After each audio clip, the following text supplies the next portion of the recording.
அனைவருக்கும் வணக்கம். நான் உங்கள் ஜோதிடர் ஸ்ரீமதி கவிதா சக்திவேல், திருப்பூர் மாவட்டத்திலிருந்து வந்திருக்கேன். இன்னைக்கு நாம எங்க வந்திருக்கோம் அப்படின்னா, பௌர்ணமி நாள்ல ஒரே நேர்கோட்டில் அமைந்திருக்கிற திரிசக்தி அம்மன் என்று சொல்லக்கூடிய, அதாவது திருவுடை, வடிவுடை, கொடிவுடை அம்மனாக இருக்கக்கூடிய திரிசக்தி வடிவத்தை நம்ம தரிசிக்க போறோம்.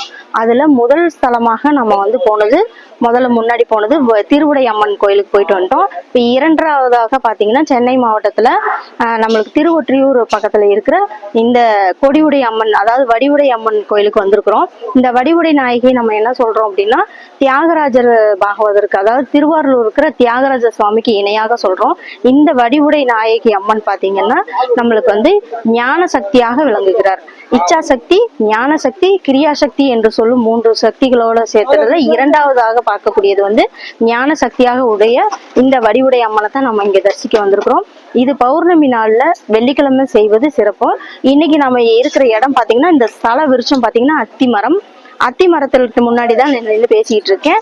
இந்த அத்தி மரத்துல பாத்தீங்கன்னா தல விருட்சமாக இருக்குது. இதை நம்ம சுத்தி வழிபாடு செய்வதும் மிக சிறப்பு.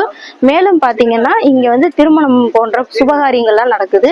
அப்போ நம்ம வடிவுடை நாயகி அம்மனை நம்ம தரிசனம் செய்து, இங்க திருமணம் போன்ற சுபகாரியங்கள் நடக்கணும், உங்களுக்கு உங்களுடைய துறைகள்ல நல்ல ஞானம், அறிவு வளர்ச்சி பெறணும், குழந்தைகளுக்கு நல்ல ஞானம் கிடைக்க வேணும் அப்படின்னா, இந்த ஞான சக்தியாக விளங்குகின்ற இந்த வடிவுடை அம்மன் கோயிலுக்கு சிறப்பு தரிசனம் செய்வது மிக சிறப்பாக இருக்கும். நான் இன்னைக்கு வந்திருக்கேன். நீங்களும் அடுத்த பௌர்ணமிக்கு இது போல 3 கோயிலுக்கும் சென்று சிறப்பான தரிசனம் பெறுங்க.